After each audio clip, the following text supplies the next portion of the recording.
Bapak Surgawi, kami bersyukur untuk sesi ketiga hari ini. Tuhan sudah pimpin 3 minggu berturut-turut kami boleh mengadakan Bible Class. Tuhan urapi setiap kami, Tuhan pimpin setiap kami.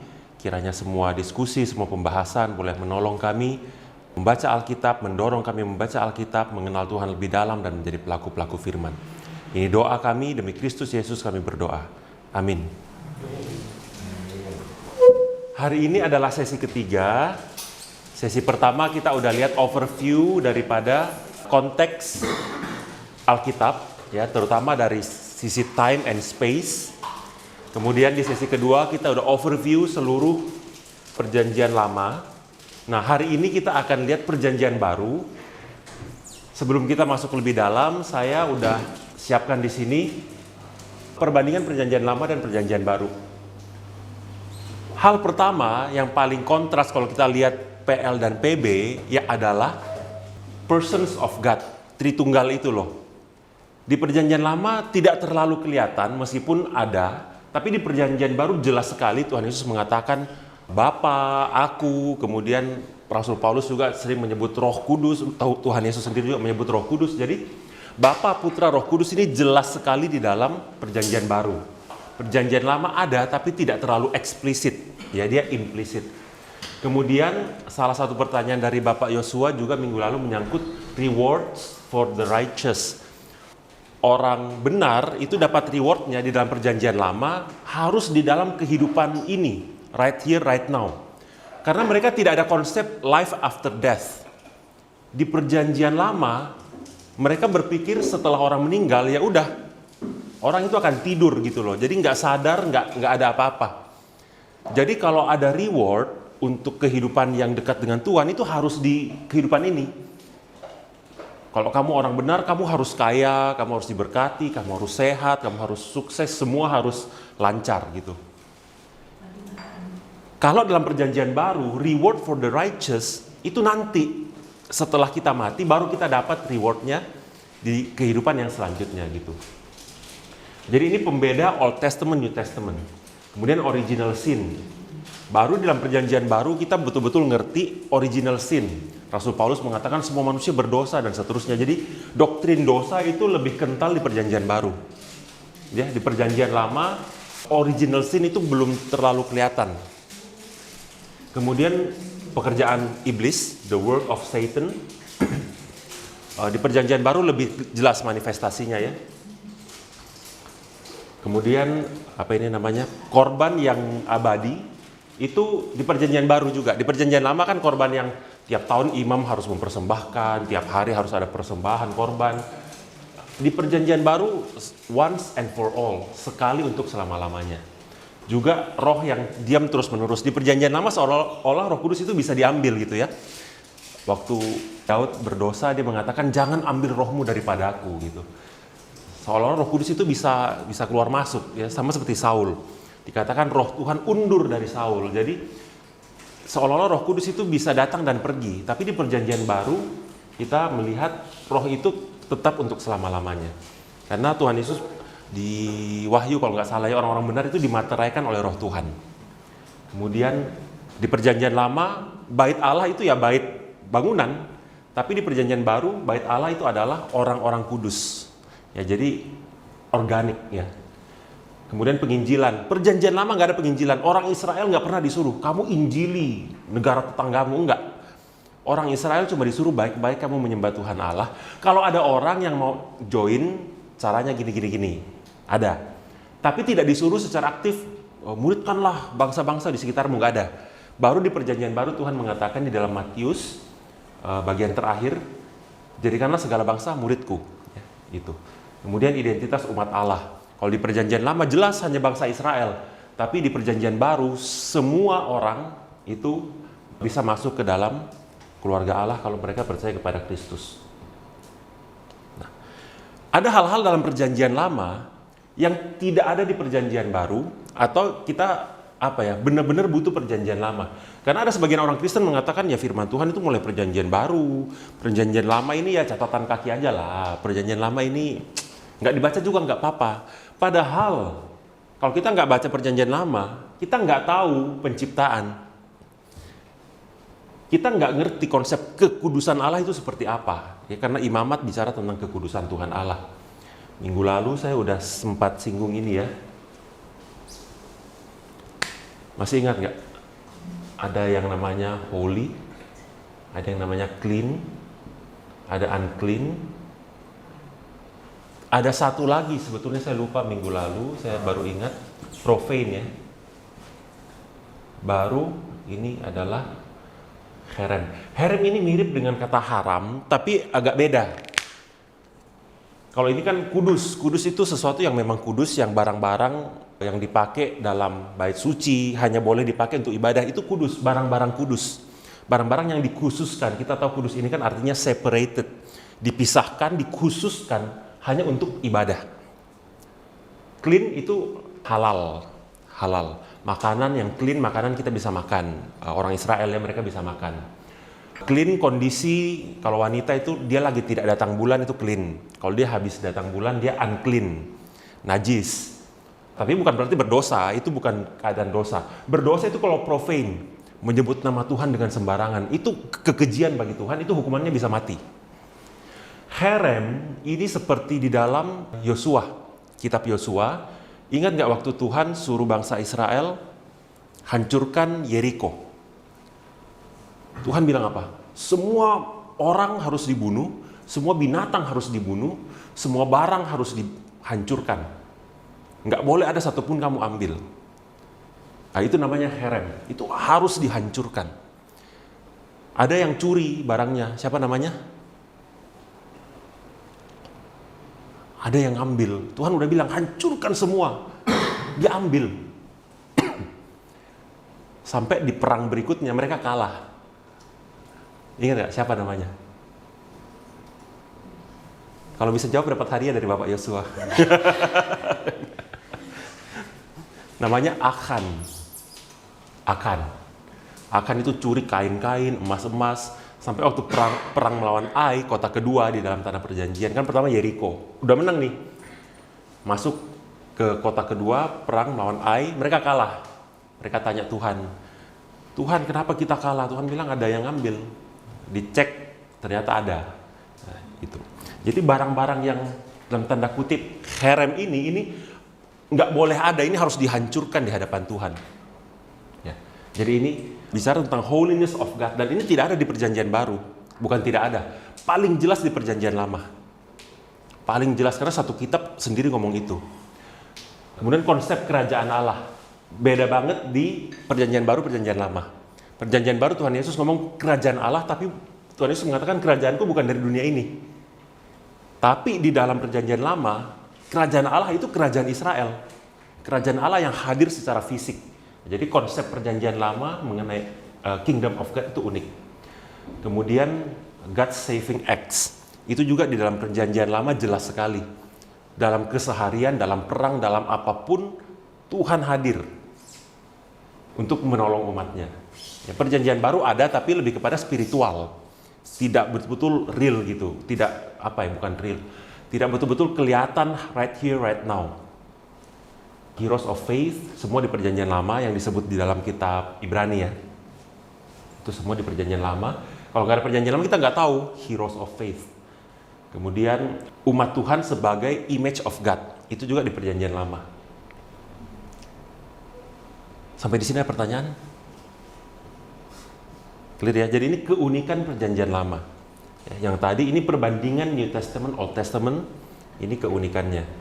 Nah, sekarang kita masuk ke dalam perjanjian baru. Perjanjian baru beda sekali dengan perjanjian lama. Beda karena pertama jumlah kitabnya lebih sedikit. Bacanya lebih enteng. Kemudian bahasanya juga beda. Bahasa Yunani, bahasa Ibrani. Bahasa Ibrani dengan Aram ya kalau perjanjian lama. Perjanjian baru bahasa Yunani. Nah, pembagiannya juga beda. Kalau perjanjian lama itu banyak banget kan kitabnya. Ada kitab puisi, ada kitab hikmat, ada kitab apalagi sejarah, nabi besar, nabi kecil, dan seterusnya. Kalau di perjanjian baru, sebetulnya hanya 2 macam. Atau 3 lah. Injil, surat-surat, dan Apokalips. Dan paling besar itu di Injil dan surat-surat. Surat-surat ini 30%, Injil ini juga, Injil itu hampir 50%, 40-an%. 30 something ya, hampir 40. Jadi dua ini sangat mendominasi. Kita langsung masuk ya. Ini kitab per kitab. Kita lihat. Kita tahu ya, gospel itu berarti good news.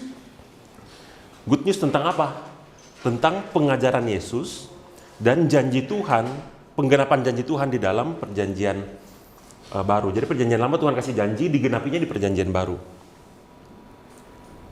Dan unik sekali, kitab-kitab Injil ini, kalau kita lihat ya, sebagian besar itu fokus di kematian Tuhan Yesus. Baru kemarin Jumat Agung. Jadi Injil ini ngomong di depan cepat sekali, Tuhan Yesus pelayanan, tiba-tiba slow down banget. Seminggu kematian Tuhan, ya, minggu-minggu sengsara, itu dibahas terperinci sekali detail. Matius, kalau kita ngomong Injil ya, kenapa sih harus ada Matius, Markus, Lukas, Yohanes? Kenapa 4 kitab Injil? Sebetulnya kalau pada zaman itu, kitab Injil tuh banyak. Ada Injil Barnabas, Injil Maria Magdalena, Injil Nikodemus, Injil apa lagi? Injil Thomas, Injil Petrus, Injil banyak. Jadi cerita Tuhan Yesus itu ditulis oleh banyak orang, cuma versinya macam-macam. Orang bisa bingung, yang asli yang mana ya? Karena beredar begitu banyak dan ceritanya macam-macam. Ada yang bilang Tuhan Yesus punya istri. Ada yang bilang Tuhan Yesus sejak bayi bisa ngomong, bisa jalan, begitu lahir itu bisa jalan. Macam-macam. Jadi ceritanya itu bisa aneh-aneh. Nah, yang asli yang mana? Di abad-abad selanjutnya, bapak-bapak gereja di abad ketiga, mereka mulai apa ya? Mendiskusikan gimana nih? Banyak cerita beredar, yang asli yang mana? Maka mereka kumpul, masing-masing bapak gereja punya listnya sebetulnya. Menurut saya yang asli itu yang ini. Yang lain beda lagi. Menurut saya yang asli itu ini. Mereka rembukan di dalam satu konsili, saya lupa konsili Kartago atau apa, tapi pada waktu itu intinya mereka rembukan gitu ya. Oke, kita sepakati Matius, Markus, Lukas, Yohanes. Di luar itu bakar semuanya. Di luar itu kita tidak akui sebagai Injil. Di luar itu cerita karangan orang. Yang kita akui ini. Jadi ada syarat-syarat untuk kita itu mengetahui ini yang harus masuk ke Alkitab. Terutama perjanjian baru ya. Karena pada waktu itu kan beredar. Surat Rasul Paulus pun banyak versi. Rasul Paulus kadang-kadang bilang, surat ini saya tulis dengan tanganku sendiri. Karena pada waktu itu ada surat yang mengaku-ngaku Rasul Paulus tapi bukan. Jadi banyak versi. Nah, bapak-bapak gereja udah setuju yang ini, ya kita terima aja lah. Nggak bisa ngomong, gimana kalau nanti ketemu lagi? Ya gimana ya, itu seluruh gereja, seluruh dunia harus rapat. Boleh nggak masuk Alkitab tambah gitu. Ini bapak gerejanya itu di zaman mana sih? Bapak gereja di abad ketiga. Boleh ketik di Google aja, Church Fathers. Itu era bapak-bapak gereja. Jadi gereja itu kan lahirnya di Yerusalem. Hari lahir gereja adalah hari kapan? Kapan hari lahirnya gereja? Kapan hari lahirnya gereja? Woi, ini udah katekisasi semua. Besok ulang. Hari Pentakosta.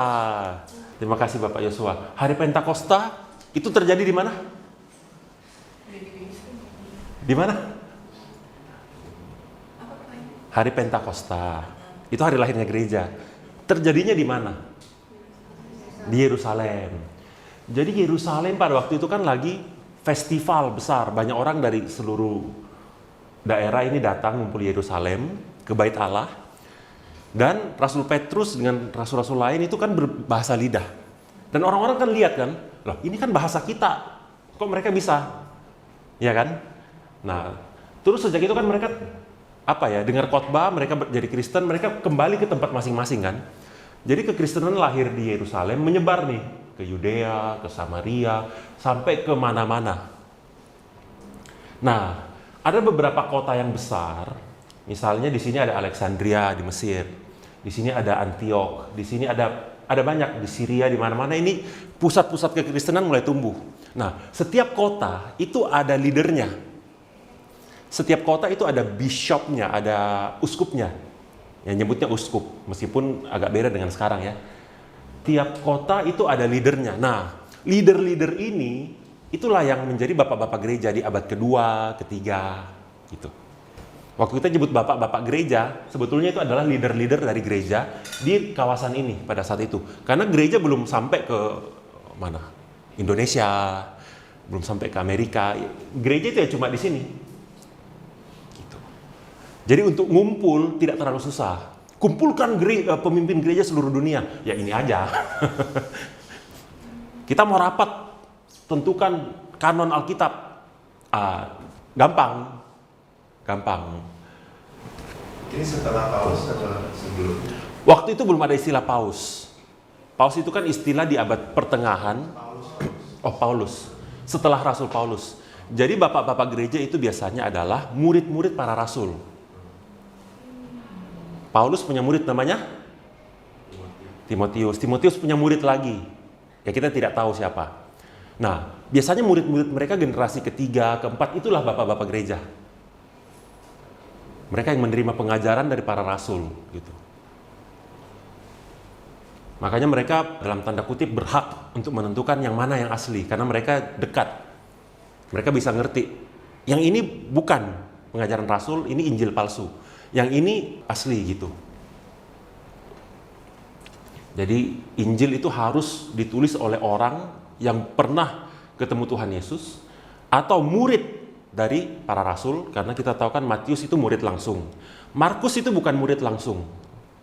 Lukas bukan murid langsung. Yohanes murid. Jadi Matius, Yohanes ini murid Tuhan Yesus langsung. Markus, Lukas. Lukas itu muridnya siapa? Lukas itu rekan kerjanya Rasul Paulus ya. Bisa dikatakan dia juga muridnya Rasul Paulus. Kemudian Markus ini muridnya siapa? Petrus. Jadi dua orang ini menulis Injil berdasarkan, kalau Markus berdasarkan kesaksian Petrus, kalau Lukas dari Rasul Paulus, dan dia juga riset. Dia keliling Yerusalem, dia interview orang, terus dia catat. Oke, jadi tadi pertanyaannya, Bapak Gereja itu mulai periode mana ya? Ya abad kedua, abad ketiga di kawasan ini. Kita udah tahu sekarang, kok banyak Injil? Ya memang pada saat itu ditulis banyak sekali versi. Bapak-bapak gereja udah menentukan, yang masuk 4, Matius, Markus, Lukas, Yohanes. Dan 3 Injil yang pertama ini disebut Injil sinoptik karena mirip sekali. Bahkan kalau dibandingkan teksnya itu, Markus itu dianggap yang pertama ditulis, dan kerangkanya Markus ini dipakai untuk nulis Matius dan Lukas. Gitu. Saya nggak bahas satu persatu, karena memang tiap Injil ini unik. Kalau kita baca komentari atau baca buku yang membahas tentang Injil, akan dikatakan bahwa tiap-tiap Injil ini punya sudut pandang yang beda. Matius mau menunjukkan bahwa Tuhan Yesus adalah Mesias orang Yahudi. Markus mau mengatakan Injil Tuhan Yesus adalah the Son of Man. Lukas mau mengatakan Tuhan Yesus adalah the Savior of the world. Makanya Lukas banyak menyinggung orang-orang yang termarginalkan gitu ya, orang-orang yang non-Yahudi, wanita, dan seterusnya. Karena dia Tuhan untuk semua. Bahkan untuk orang-orang yang terpinggirkan ini pun dia Tuhan untuk mereka. Yohanes mau mengatakan Tuhan Yesus ini adalah Tuhan Allah sendiri, the Word of God. Gitu. Jadi tiap Injil ini punya keunikan, punya tujuannya masing-masing. Cuman yang menjadi kontroversi adalah Injil Yohanes. Karena Injil Yohanes ini dianggap, ya perdebatan lah, ada yang mengatakan ini seharusnya nggak masuk di kitab kanon. Ini Injil Gnostik sebetulnya. Belum tentu Rasul Yohanes yang tulis. Meskipun kita juga nggak tahu gitu ya, tapi udah masuk, dan secara tradisi kita percaya ini Rasul Yohanes yang tulis, ya udah diterima aja. Karena kalau kita ikuti perkembangan perdebatan soal Alkitab, ada yang mengatakan Kejadian bukan Musa yang tulis. Ya, kemudian siapa yang tulis? Ini bukan ini yang tulis. Ya, kalau gitu nggak usah dibaca semuanya gitu kan. Jadi kalau ngikutin yang gitu-gitu aneh-aneh nggak ada habisnya. Jadi menurut saya kita terima ini sebagai tradisi gereja dari para rasul. Kita baca, kita beriman ini memang firman Tuhan yang Tuhan izinkan masuk ke dalam Alkitab gitu. Jadi siapapun yang tulis, terus kalau bukan yang tulis Musa kenapa? Kita nggak usah baca gitu. Jadi aneh-aneh ya, kadang-kadang makin belajar makin bingung. Kisah Rasul.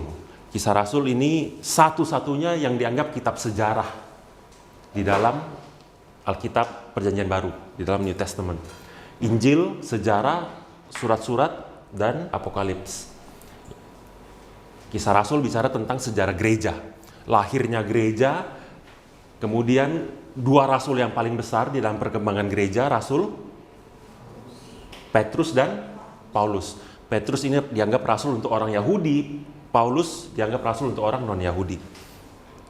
Jadi Tuhan mendirikan gerejanya di dalam lingkup orang Israel dan di luar Israel.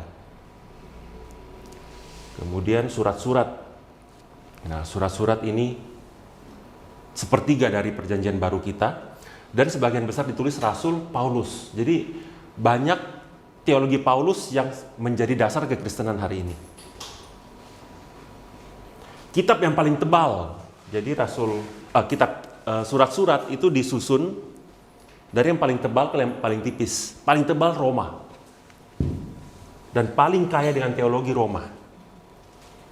Roma ini surat yang ditulis sebetulnya karena orang berantem. Jadi di gereja ada perpecahan. Di gereja Roma ya, orang non-Yahudi melihat orang Yahudi ini pembunuh Tuhan Yesus. Dan mereka ini patut kena azab. Mereka harus dihukum. Dan memang kaisar pada waktu itu, kaisar Roma, menghukum mereka harus keluar dari Roma. Orang Yahudi diusir-usirin. Satu periode waktu mereka boleh balik. Tapi jemaat sana udah terlanjur benci. Jadi Rasul Paulus tulis surat, kalian jangan berantem. Ingat, semua orang sudah berbuat dosa dan kehilangan kemuliaan Tuhan. Orang Yahudi, non-Yahudi, sama-sama manusia berdosa di hadapan Allah. Tapi semuanya diselamatkan oleh Kristus. Nah, makanya di dalam kitab Roma itu kental tentang dosa, keselamatan, dan hidup orang percaya harus bersatu, saling mengasihi, dan seterusnya. Ada analogi tentang pohon yang dicangkok itu kan.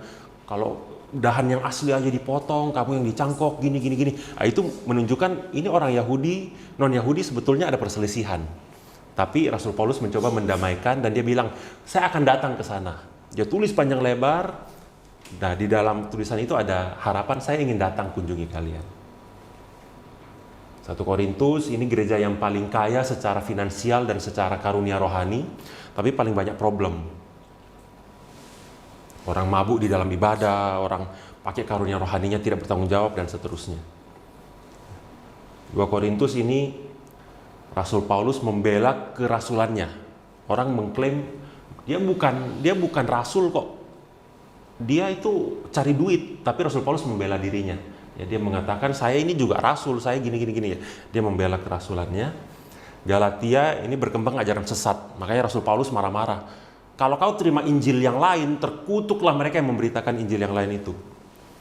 Ini Galatia, surat yang keras yang mengatakan kamu kalau jadi orang Kristen harus ikuti tata cara puasa, ini, itu, nggak boleh makan ini, nggak boleh makan itu.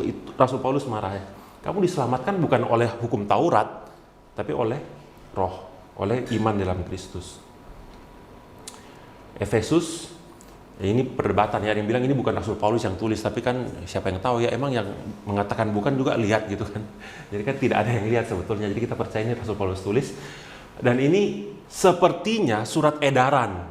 Jadi bukan khusus kepada jemaat Efesus, tapi surat untuk dibawa keliling ke gereja-gereja. Ini bicara tentang Christian living.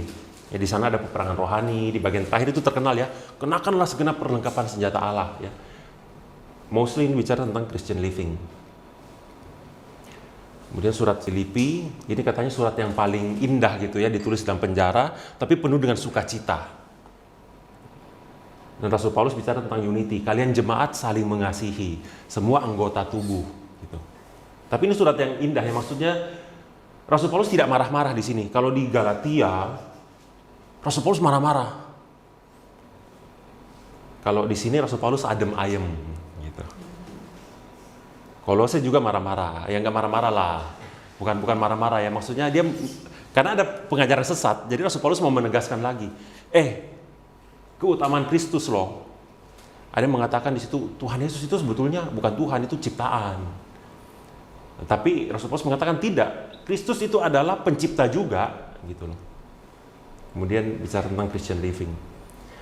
Jadi surat-surat Rasul Paulus ini dua kategori ya. Ada yang dikirim kepada gereja-gereja, ada yang dikirim kepada individu-individu. Nah ini gereja-gereja nih. Jadi nama-nama kitabnya itu nama gerejanya di kota mana. Ada di kota Tesalonika. Di sini gereja berdebat, jemaatnya debat. Ini kalau kita mati, kok orang benar mati, orang fasik mati.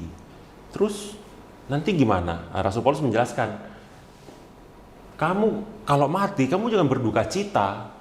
Meskipun kamu mati, kamu nggak lihat Tuhan datang. Nanti waktu dia datang, yang pertama dibangkitkan itu orang-orang beriman. Jadi kamu dapat kursi penonton paling depan waktu Tuhan datang. Kira-kira gitu. Jadi tiap konteks gereja itu unik sebetulnya. Waktu kita baca, kita mesti nebak. Ini Rasul Paulus ngomong gini, berarti pada saat itu gereja lagi ngalamin apa? Itu konteks surat. Waktu baca surat, harus ngerti, kok Rasul Paulus ngomong gini ya? Waktu itu di sana terjadi apa? Mesti ngira-ngira. Soalnya kalau enggak nanti baca surat-surat itu jadi lucu. Saya suka kasih contoh ya, Rasul Paulus di Galatia marah-marah. Terkutuk lagi gini. Berarti saya boleh maki-maki orang. Enggak begitu kan cara bacanya. 2 Tesalonika juga mendorong jemaat, kamu jadi orang Kristen harus punya dasar. Dan harus giat. Di sini kan ada kata-kata kalau tidak kerja jangan makan. Maksudnya gini, ada orang Kristen yang mengatakan, kan bentar lagi Tuhan datang ya. Ngapain saya kerja? Jadi Rasul Paulus tegur mereka, kalau tidak kerja jangan makan. Gitu. Jadi lucu-lucu lah, jemaat itu lucu-lucu. Ya, Timotius ini surat kepada personal. Timotius itu muridnya Rasul Paulus, seperti Titus juga muridnya Rasul Paulus. Dan di sini dia dinasihatikan, janganlah kamu ragu karena kamu muda dan seterusnya. Awasilah pengajaranmu. Terusnya di sini ada ya nasihat-nasihat untuk muridnya yang masih muda. Timotius itu orangnya ragu-ragu ya, maksudnya kurang pede lah, agak introvert.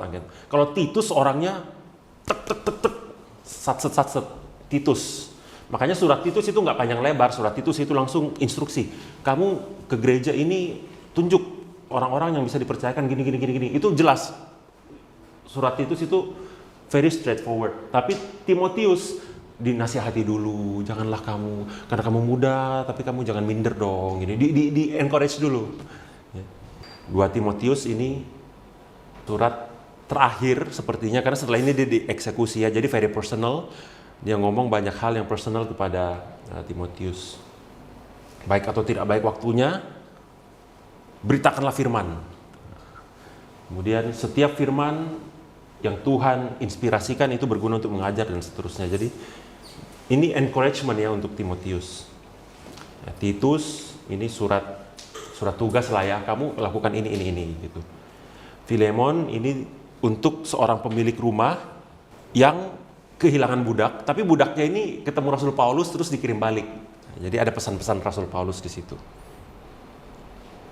Dan bingung ya, kenapa surat-surat seperti ini masuk ke dalam Alkitab? Ini kan surat buat perseorangan yang isinya apa ya? Maksudnya, emang ada hubungannya dengan kita hari ini? Tapi salah satu syarat surat masuk dalam Alkitab adalah mereka dibaca dalam ibadah. Dan surat-surat Rasul Paulus ini dibaca dalam ibadah. Rasul Paulus itu pinter ya. Kita coba lihat Filipi ya.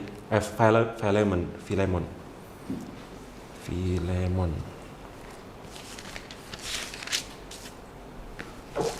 Kan Rasul Paulus tulis begini.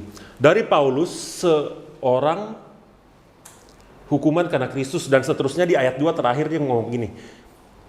Dan kepada jemaat di rumahmu. Waktu Rasul Paulus tulis kepada jemaat di rumahmu, mau nggak mau surat ini harus dibaca kepada seluruh jemaat. Dan waktu surat ini dibaca di dalam ibadah dan turun-temurun dilakukan begitu, otomatis dia memenuhi syarat masuk Alkitab. Ini nama budaknya adalah Onesimus. Dan Onesimus ini lari dari tuannya, dikirim balik. Dan Rasul Paulus mengatakan, ya mungkin dia useless to you, tapi semoga setelah ini dia menjadi useful to you. Dan ini menggambarkan kita kan sebagai orang Kristen, dulu kita useless to God. Setelah kita masuk ke dalam anggota tubuh Kristus, kita harusnya jadi orang yang useful. Jadi kalau ada orang Kristen nggak mau pelayanan sama sekali, dia membuat dirinya useless. Dan itu sangat tidak alkitabiah. Jadi pelayanan Kristen itu bukan option sebenarnya. Melayani nggak melayani bukan option. Itu adalah bagian dari kehidupan orang percaya. Tinggal kita menemukan karunia saya di mana sih? Pelayanan yang cocok buat saya di mana sih? Gitu loh.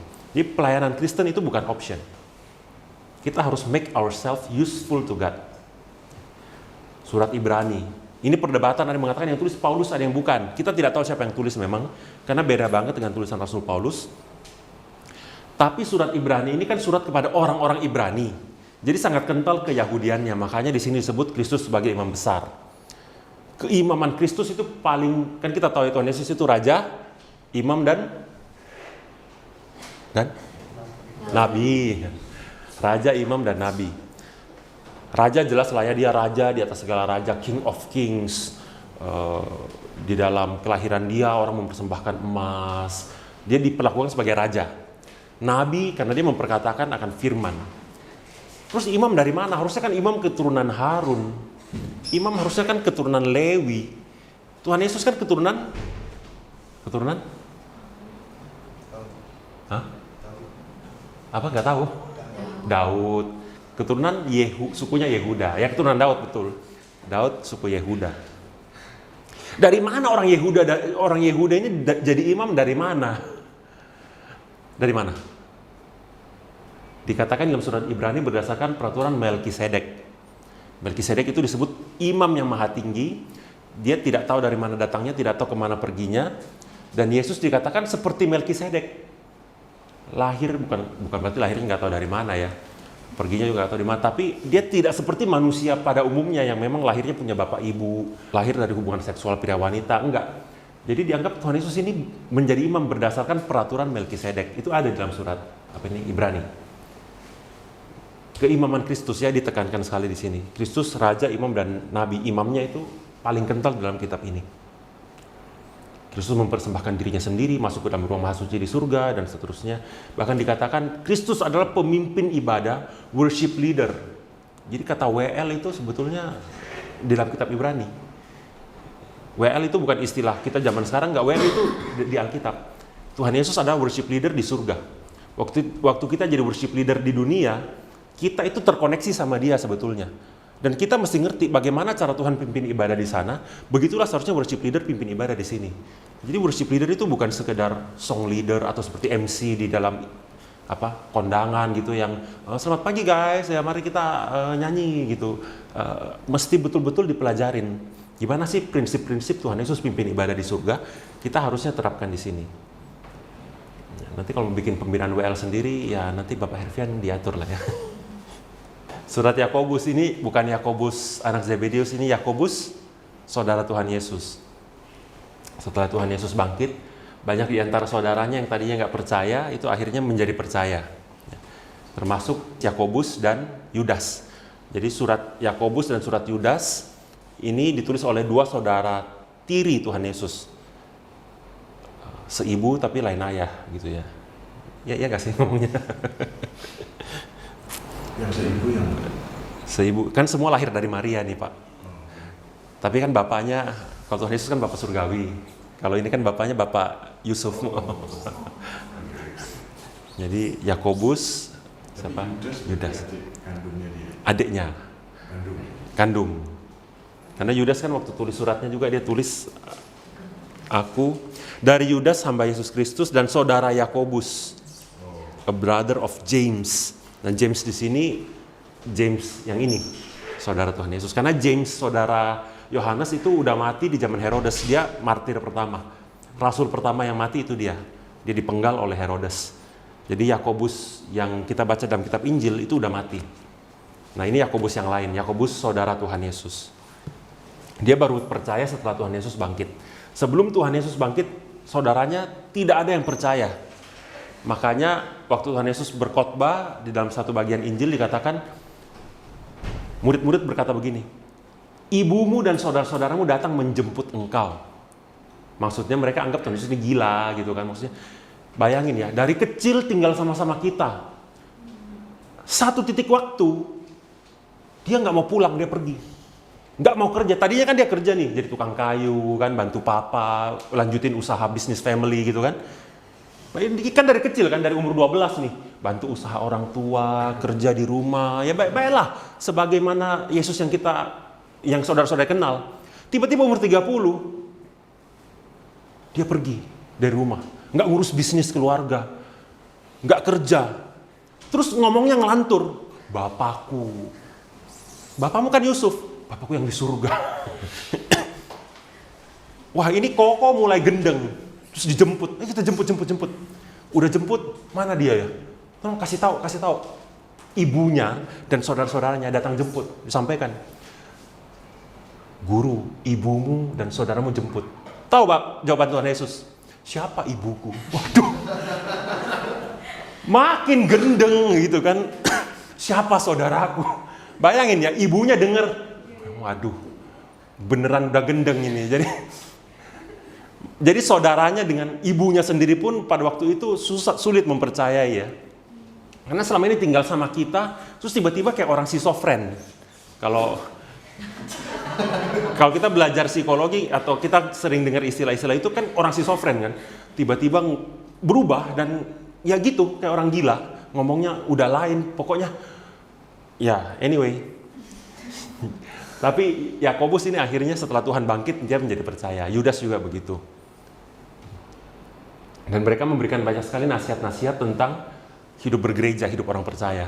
Di dalam gereja jangan ada favoritisme. Di dalam gereja harus kelihatan imanmu dan perbuatanmu itu sinkron. Iman tanpa perbuatan itu mati adanya, dan seterusnya. Terus ada kerendahan hati, harus ada kesabaran, hidup dalam doa, dan seterusnya. 1 Petrus, ini surat Rasul Petrus, bicara kepada jemaat yang hidup dalam penganiayaan. Jadi surat Rasul Paulus ini satu kategori. Kategori lainnya itu general epistle. Surat-surat umum, termasuklah surat Petrus, surat tadi James. Karena surat-surat ini tidak ditujukan pada satu gereja khusus, beda dengan Rasul Paulus. Rasul Paulus ini tulis spesifik banget kepada gereja Tesalonika, pada gereja Kolose, gereja di Filipi, di Efesus, di Galatia. Ini khusus gerejanya spesifik. Nah, Rasul Yakobus tidak tulis kepada gereja khusus. Ini surat edaran. Petrus juga nggak tulis gereja khusus. Ini surat edaran. Makanya mereka bicara hal-hal yang cukup umum. Tentang penganiayaan, suffering. Tentang hidup kudus. Dan seterusnya. Jadi ini surat untuk diedarkan. Isinya cukup umum. Ya, sama dengan 2 Petrus, ini surat edaran. Bicara tentang hati-hati sama guru-guru palsu dan seterusnya, dan hari Tuhan. Ya. Dikatakan hari Tuhan sudah dekat, gini. Tapi di situ jadi pedang bermata dua ya. Oke, hari Tuhan sudah dekat, tapi sebagian jadi nggak mau kerja. Makanya Rasul Paulus tulis surat Tesalonika. Kok kamu jadi nggak mau kerja? 1 Yohanes, sama ini surat edaran juga, bicara tentang salinglah kamu mengasihi. Jadi Rasul Yohanes sering disebut Rasul Kasih, karena memang konten isi-isi tulisannya banyak tentang kasih. Gitu ya. Dan ini dia menegaskan tentang Tuhan Yesus yang 100% Allah, 100% manusia. Karena zaman itu ada yang mengatakan Tuhan itu, ya dia Tuhan, tapi dia nggak manusia, dia cuma menampakkan diri. Dan Rasul Yohanes menekankan Tuhan itu 100% manusia. Dia sering mengatakan ya, kita lihat, kita pegang, kita bersama-sama dia. Dan dia menunjukkan bahwa Tuhan itu ya Christ in the flesh. Dia memang daging, dia bukan cuma nampak doang muncul kayak penampakan gitu ya, oh kelihatan, tapi dia cuma roh gitu, bukan. Memang dia di dalam daging. 2 Yohanes ini surat kepada seorang ibu yang dia suka membuka rumahnya untuk kebaktian, tapi banyak guru-guru palsu mampir ke situ. Nah, dia kasih peringatan. Kalau ini surat kepada Gaius, ini surat menegur seorang rekan kerja lah begitu. Yudas, ini surat yang pendek, kalau dibagi cuma satu pasal, beberapa ayat ya, 25 ayat. Ini bicara tentang juga guru-guru palsu. Jadi di dalam zaman-zaman mulai abad pertama akhir itu mulai berkembang guru-guru palsu, ajaran ya guru palsu pasti bawa ajaran sesat ya. Jadi dua hal ini banyak disinggung di dalam surat-surat yang general epistle ini. Wahyu, ini lain sendiri pembahasannya sebetulnya, karena kalau ditanya kepada 1000 pendeta ini bisa ngomong 1000 hal yang beda tentang kitab Wahyu. Penafsirannya dan simbolismenya itu macam-macam. Tapi intinya ini tentang kedatangan Tuhan kedua kali. Apakah literal seperti itu? No one knows actually. Tapi kalau kita mau lihat lebih dalam, ya kita bisa bikin satu sesi khusus tentang kitab Wahyu. Banyak sekali simbolisme yang orang itu perdebatkan. Saya nggak bisa ngomong detail di sini karena ini butuh satu sesi khusus. Tapi kalau ada pertanyaan boleh. Slide saya sudah habis. Yang nulis katanya sih Rasul Yohanes. Tapi itu menjadi perdebatan juga. Tapi saya percaya Rasul Yohanes yang tulis. Gaya bahasanya tidak sama. Karena dikatakan berantakan sekali. Cuma bisa dipahami. Kenapa berantakan sekali? Bayangin, coba kita baca ya. Wahyu. Kalau kita baca Revelation, Wahyu 1:11. Wahyu 1:11. Katanya, apa yang engkau lihat tuliskanlah di dalam sebuah kitab dan kirimkanlah kepada 7 jemaat ini. Apa yang kau lihat tuliskanlah dalam sebuah kitab dan kirim kepada gereja-gereja. Jadi kan Tuhan Yesus jelas nih instruksinya, tulis ya. Oke, dia tulis kan? Yang kau lihat dan kau dengar, tulis. Oke. Terus di akhir surat kan kita tahu ada tulisan ya, barang siapa menambahkan, Wahyu berapa tuh? Barang siapa, terkutuklah mereka yang menambahkan sesuatu di dalam kitab ini gitu kan? Wahyu 22:18. Jika seorang menambahkan sesuatu kepada perkataan ini, maka Allah akan menambahkan kepadanya malapetaka. Bayangin ya. Jadi di awal dikatakan tulis, oke, tulis ya. Di akhir dikatakan barang siapa nambah-nambahin atau barang siapa ngurang-ngurangin, kan dikatakan juga di sambungannya itu. Jikalau seorang mengurangkan sesuatu perkataan ini, maka Allah akan mengambil bagiannya dari pohon kehidupan. Jadi di awal, di bagian depan tulis ya. Di bagian akhir dikatakan no revision. Terus di tengah-tengah ini apa? Di tengah-tengah ini apa?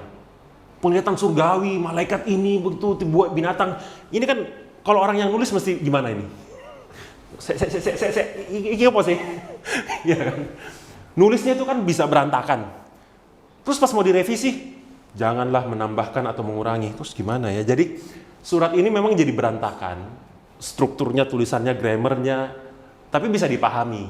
Berantakan itu karena memang yang dilihat itu loh, nggak biasa. Kita suruh nonton film Transformer. Coba kamu nonton Transformer sekali, tulis, nonton pertama kali ya, tulis, nggak boleh revisi. Transformer kan kayak Wahyu gitu kan, ada muncul ini, itu. Jadi berantakan, pasti catatannya berantakan. Makanya ada yang mengatakan, ini bukan tulisan Rasul Yohanes. Tulisan Rasul Yohanes, gaya bahasanya nggak begitu. Ya wajar, karena memang yang dilihat kan juga nggak biasa. Tapi tradisi gereja mengatakan ini Rasul Yohanes yang tulis. Dan dia di depan juga dikatakan kan, John the Elder.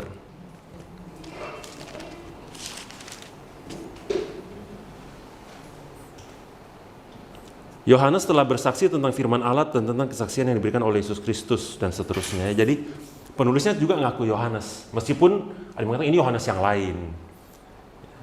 Tapi ini Yohanes, kita percaya Rasul yang termuda, the last apostle, yang hidup pada saat itu. Slide saya udah habis ya, jadi ini boleh pertanyaan dan seterusnya. Kita discuss aja. Oh, tapi kalau yang Wahyu, boleh nggak overview menurut Koko aja? Karena kan kita sendiri kan juga kalau baca kan punya pendapat masing-masing. Contohnya, ada jangan contohin.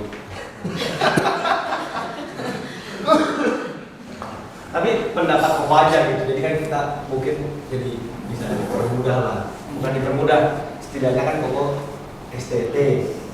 Kalau baca Wahyu, pokoknya kita bedakan kategori 3. Setiap yang kita baca, maksudnya simbol-simbol ini loh. Apakah simbol ini literal, ngomong tentang memang sesuatu yang memang, yaitu barang itu. Misalnya, Wahyu 2 ayat 17. Wahyu 2 ayat 17. Dikatakan barang siapa menang kepadanya akan kuberikan dari mana yang tersembunyi dan aku akan mengaruniakan kepadanya baju putih yang di atasnya tertulis nama baru yang tidak diketahui oleh siapapun selain oleh yang menerimanya. Baju putih. Kita harus bisa bedakan baju putih ini literally baju putih. Baju yang memang ya baju dan warnanya putih. Makanya ada lagu ya, waktu di sorga pakai baju putih dan seterusnya ya. Jadi apakah memang di sorga itu pakai baju putih? Anita paling senang, dia suka baju putih soalnya bajunya warnanya putih dan hitam dan biru tua. Jadi bajunya muter aja itu, warna itu. Anita senang disuruh baju putih, memang warna kesukaan saya. Saya tidak terlalu suka pakai baju putih. Apakah ini beneran baju putih? Ataukah baju putih ini satu simbol yang ya simbol aja, simbol yang memang di dalam Alkitab itu ada. Ini 2 ayat 17 ya? Sorry. 2 ayat 17 kan? 2 ayat 17. Batu atau baju? Batu. Oh, batu ya. Batu ya. Salah ya. Baju putih itu di 3 ayat 5. Iya. Barang siapa menang ia akan dikenakan pakaian putih. Iya. Pakaian putih. Balik lagi kita sekarang. Ya balik. Tadi batu putih ya. Ini matanya, mata saya. Jadi baju putih, batu putih, ya pakaian putih. Tapi memang ada kan ya, bukan sesat. Salah alamat. Hampir di blacklist. Jadi apakah baju putih ini literally baju putih ataukah satu simbol yang sebetulnya ada di Alkitab? Yang kalau kita buka ke belakang itu, ada kok referensi baju putih. Jadi simbol yang menunjuk pada sesuatu di bagian Alkitab yang lain, atau memang something yang unknown, yang kita tuh belum jelas apa. Gitu. Waktu Alkitab ngomong, Wahyu yang ngomong, naga, ular tua. Itu siapa? Naga dan ular tua itu siapa? Iblis kan? Tahu dari mana? Kan di dalam Kejadian ular. Jadi satu simbol yang merujuk pada bagian lain Alkitab. Gitu. Jadi kita waktu baca Wahyu, intinya tadi kan kalau bisa overview dong. Saya kasih tips aja. Kita coba, meskipun balik lagi ya, kasih 1000 pendeta, 1000-1000-nya bisa punya pendapat nih. Ada yang bisa mengatakan baju putih itu literal baju putih. Oh enggak, baju putih itu something else di dalam Alkitab. Misalnya dikatakan imam itu misalnya pakai baju ini warna apa putih misalnya. Oh berarti waktu di surga kita semua menjadi imam-imam pelayannya Tuhan misalnya. Imam itu kan pekerjaannya salah satu misalnya bernyanyi, melayani di kemah suci. Apalagi kitab Ibrani mengatakan kemah suci surgawi. Oh berarti nanti kita di surga jadi pelayan di kemah suci dong sebagai imam. Jadi baju putih itu merujuk bukan ke bajunya tapi kepada posisi kita di kehidupan yang kedua nanti sebagai imam-imamnya Tuhan. Makanya dikatakan engkau akan bertahta, engkau akan memerintah bersama Kristus. Maksudnya engkau akan melayani juga di dalam kemah suci surgawi. Nah, bisa juga ini something yang unknown, kita belum tahu baju putih ini apakah literally baju putih, apakah ini jabatan sebagai imam pelayan Tuhan di surga nanti, atau baju putih something else. Bisa jadi holiness, bisa jadi yang lain yang kita belum tahu. Ya, tiap orang bisa punya pandangannya masing-masing memang. Memang kitab Wahyu ini paling kontroversial dan paling banyak tafsirannya. Karena itu tadi, orang bisa lihat ini literal, bisa lihat ini merujuk pada bagian lain Alkitab, atau ini figuratively something else. Dan something else itu bisa macam-macam. Baju putih, oh ini simbol kekudusan. Jadi nanti kita udah nggak berdosa atau apa, ya banyak macam. Ada lagi? Bisa masuk Alkitab tuh waktu kanonisasi kira-kira seperti apa ya? Sorry Pak. Kan ini bisa masuk Alkitab, berarti melewati fase yang kanonisasi itu lewat lah, ya udah. Pasti kan kita aja sekarang bingung apalagi zaman itu ya. Zaman itu sih karena mereka lebih dekat, sepertinya mereka tidak terlalu bingung. Karena persyaratannya kan jelas, ini untuk masuk Alkitab ditulis oleh rasul atau orang yang dekat dengan rasul. Jadi mereka kan sepakat bahwa ini ditulis Rasul Yohanes. Kemudian ini juga dibaca di dalam ibadah, karena di depan jelas ya, tuliskanlah ini kepada gereja. Jadi waktu ditulis kepada gereja, dibacakan di dalam konteks ibadah. Sehingga ini digunakan secara luas lah di beberapa gereja ini di dalam ibadah.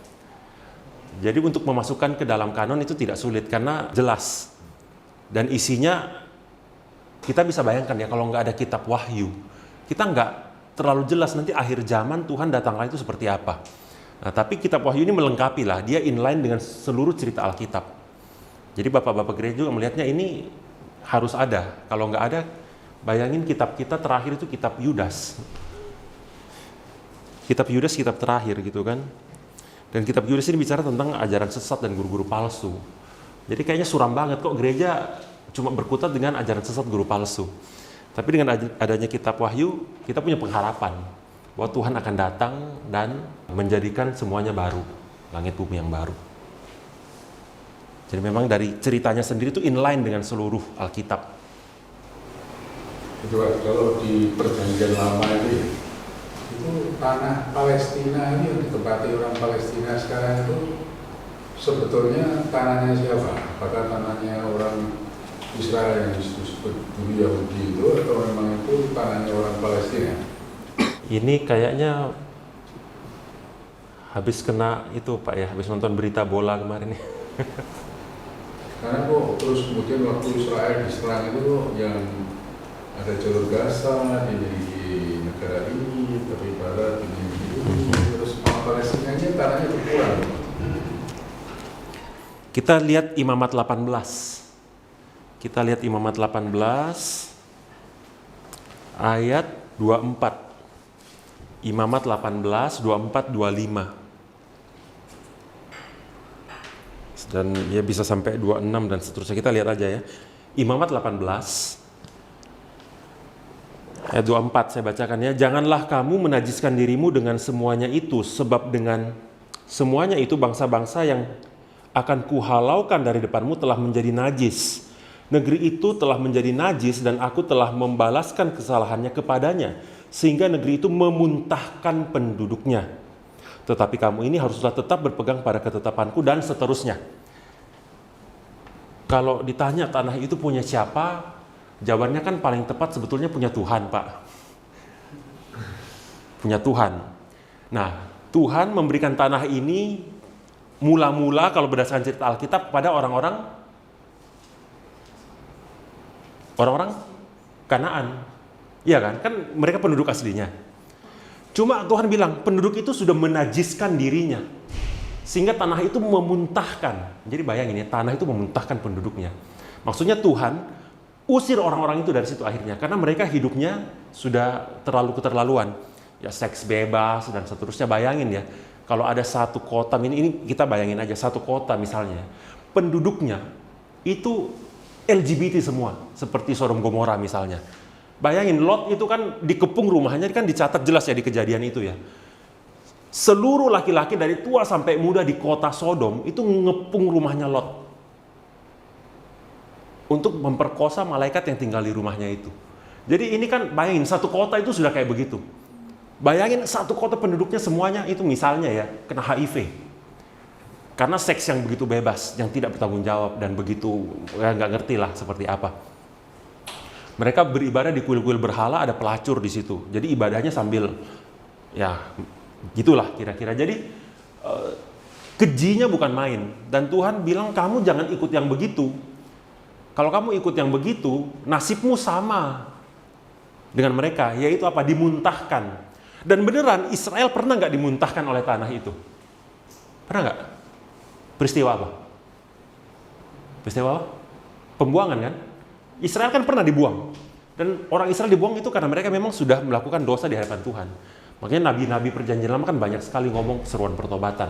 Karena mereka sudah berdosa, sudah menyembah berhala, sudah tidak mengkuduskan hari Sabat, sudah bahkan ikut penyembahan berhala, dan seterusnya.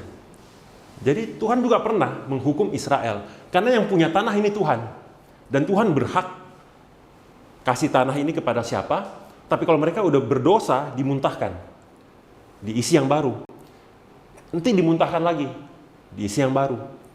Waktu orang Israel itu dimuntahkan terakhir tahun sekitar 70 setelah Masehi, itu kan Bait Allah dihancurkan semua. Dan orang Israel itu terserak dan tidak ada pusat peradabannya lagi. Nah, mulailah muncul penduduk-penduduk lain yang menyebut dirinya hari ini orang Palestina. Tahun kalau nggak salah 48 orang Israel diberi hak merdeka, mereka pulang lagi, ya berantem lagi. Nah, cuma sekarang kan kita tidak tahu nih, apakah Tuhan memang memberikan ini kepada siapa atau kepada siapa. Kalau di Alkitab jelas, waktu itu orang Kanaan dimuntahkan, Tuhan kasih, orang Israel masuk. Nah, setelah orang Israel dimuntahkan tahun 70 setelah Masehi, itu kita tidak ada catatan Tuhan berikan kepada siapa. Sehingga hari ini, sebetulnya kalau mau ngomong netral lah gitu ya tidak tahu. Karena tidak ada catatan jelas di Alkitab. Orang Israel pasti klaim, ini tanah nenek moyang kita Tuhan janjikan berdasarkan perjanjian lama. Tapi kita orang perjanjian baru mengatakan, umat Tuhan itu bukan soal tanah Israel lagi. Umat Tuhan itu adalah ya gerejanya secara spiritual ini. Bukan soal ini tanah batasnya ini, terus orang-orangnya sukunya Israel, agamanya Yahudi, bukan. Jadi orang-orang Israel sekarang pasti pakai perjanjian lama. Tuhan kasih ini ke kita kok. Orang Palestina pasti ngomong, tapi kan kita di sini udah dari tahun kapan? Kita lahir di sini kok. Sama kayak yang menduduki tanah pemerintah itu kan nggak mau diusir karena kita udah 3 generasi di sini. Padahal tanah pemerintah minta ganti rugi segala. Ya, lucu. Tapi orang perjanjian baru, ya kita nggak ngurusin Israel itu lagi. Israel itu punya Palestina, punya Israel atau punya siapa? Itu lebih kepada politis sebetulnya. Ini pertikaian perebutan tanah, sengketa tanah aja. Tapi secara spiritual, apakah kita mau melihat itu sebagai ini tanah perjanjian nih?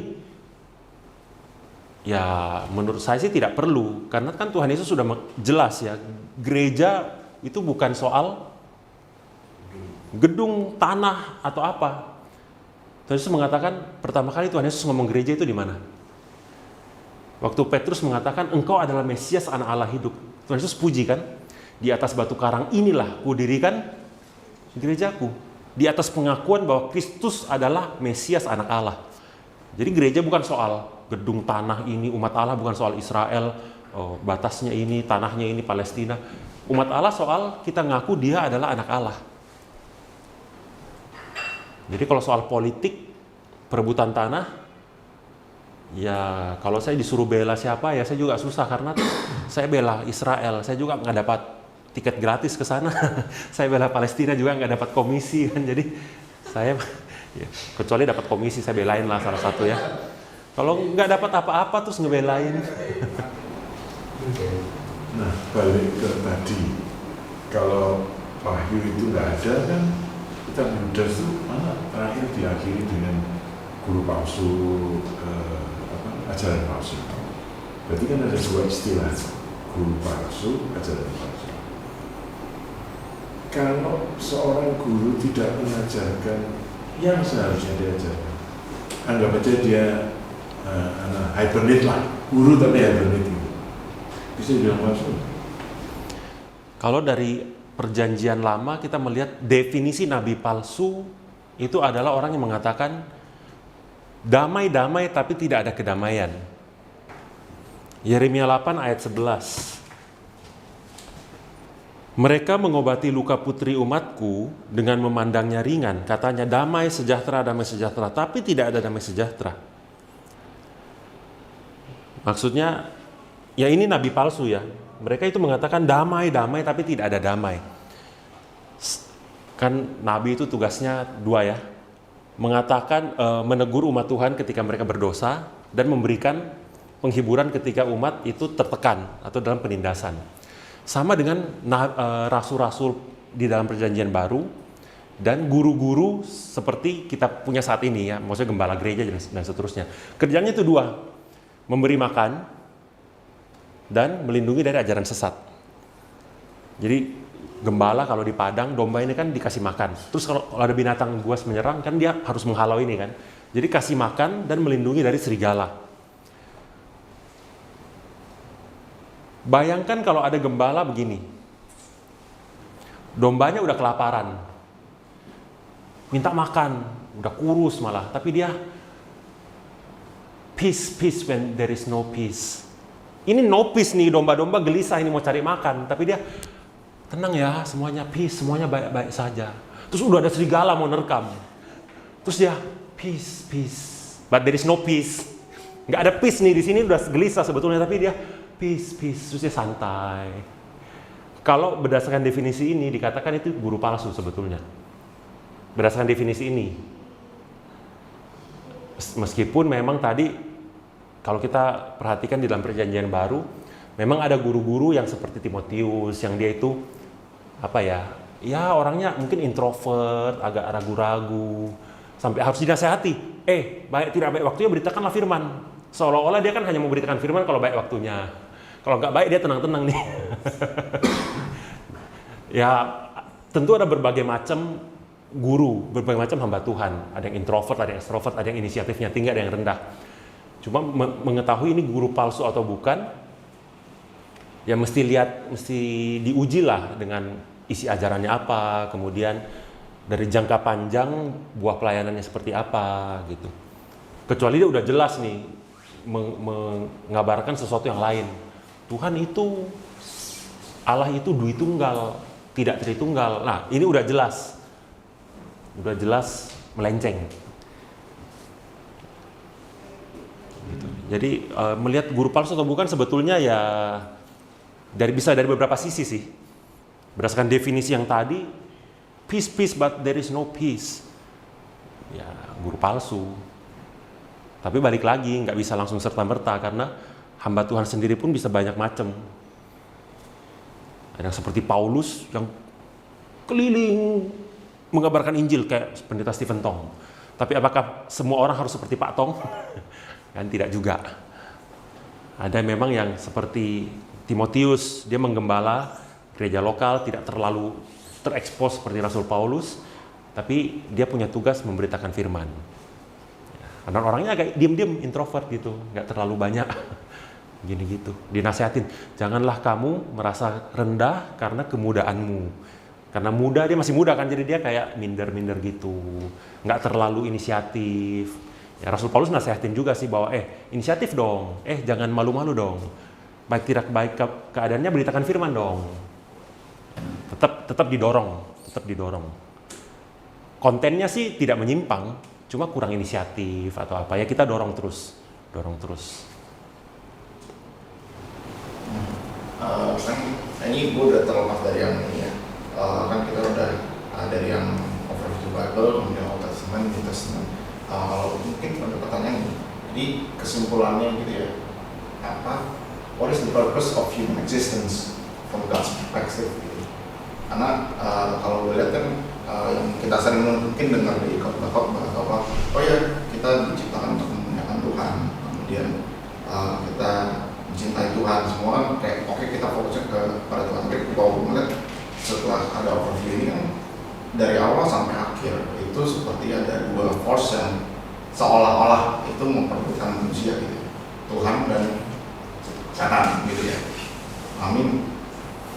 Kenapa? Gitu, maksudnya kenapa sampai anggapannya ya, misalnya waktu dari Adam dan Hawa itu setan itu tetap gue mau lu jatuh. Di satu sisi ada Tuhan yang mau lu harus stay sama gue. Jadi maksudnya kesimpulannya kalau sampai akhir ini, kalau atau aku juga pernah dengar kalau waktu gue remaja khotbah Bu Natasha juga pernah mention soal kayak wahyu, kemudian ada nanti kalau ada kayak di kehidupan yang next itu ada perang dan segala macam, itu tafsiran gue belum mendalami. Tapi apakah lu saat ini persiapan untuk itu atau seperti apa? Kalau menurut gue. The purpose of human existence. Ini berat ya. Di Connect Sudirman kayaknya udah 2 kali dibahas tentang Lucifer ya. Ingat ya film film dari YouTube itu. Jadi ada satu video YouTube Nanti saya kirimin linknya ya. Tapi intinya di dalam video itu digambarkan begini. Sebelum Tuhan menciptakan segala sesuatu di alam spiritual sana, di kerajaan spiritual sana, saat segala sesuatunya belum bergolak, sebelum negara api menyerang gitu ya.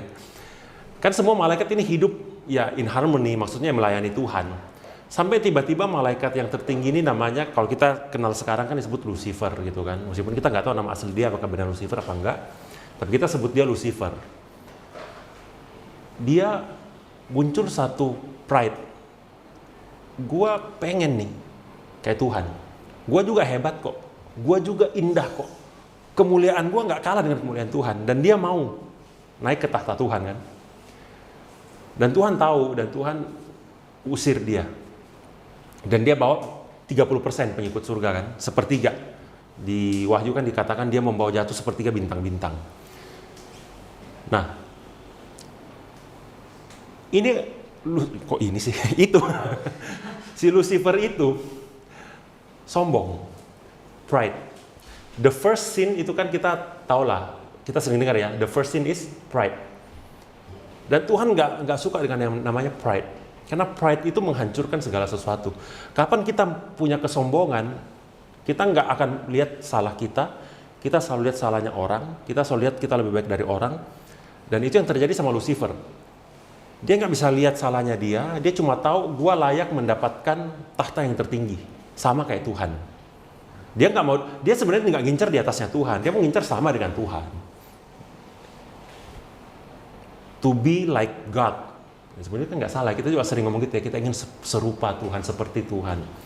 Nah, tapi dia ini betul-betul pengen setara dengan Tuhan. Dia tidak mau nyembah Tuhan, dia mau setara dengan Tuhan.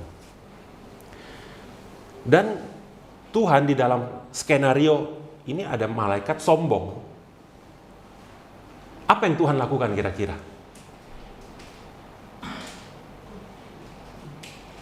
Kenapa Tuhan tidak langsung lenyapkan? Nah, di dalam video itu menarik. Dia munculkan gini, naratornya ngomong gini. Seandainya begitu pride muncul di hatinya Lucifer, dan Lucifer ini kan kasih tahu teman-temannya ya, Lucifer ini dia keliling. Tuhan itu diktator.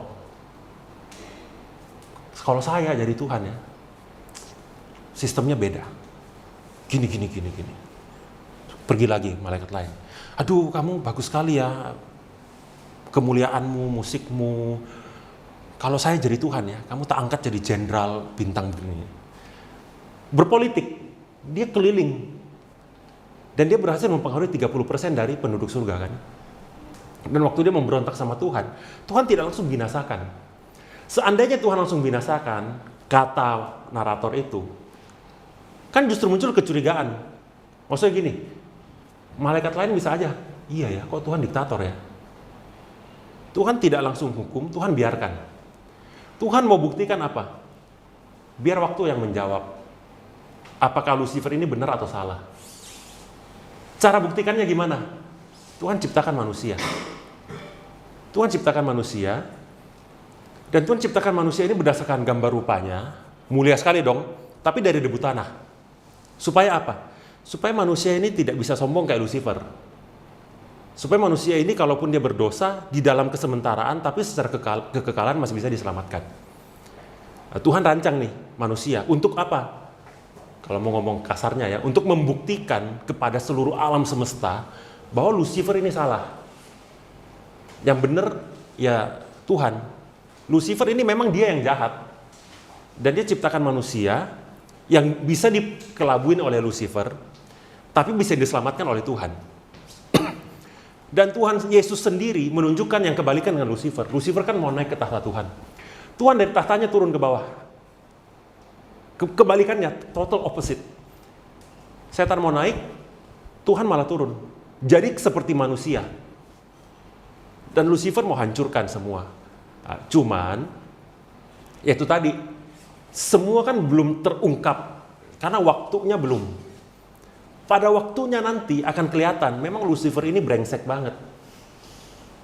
Pada waktunya nanti, pada waktu Tuhan datang atau apalah kita nyebutnya, Armageddon, kiamat, apapun kita nyebutnya, pada waktunya nanti akan kelihatan. Memang iblis ini dia maunya cuma ngerusak. Memang iblis ini mungkin so far iblis masih bisa mempengaruhi nih malaikat-malaikatnya. Sabar aja, nanti pasti terbongkar nih busuknya Tuhan. Tapi Tuhan juga sama, sabar aja, kebongkar nih busuknya Lucifer. Sampai kapan? Pasti ada ujungnya. Meskipun di dalam waktu kita pasti udah mati, kayaknya sih.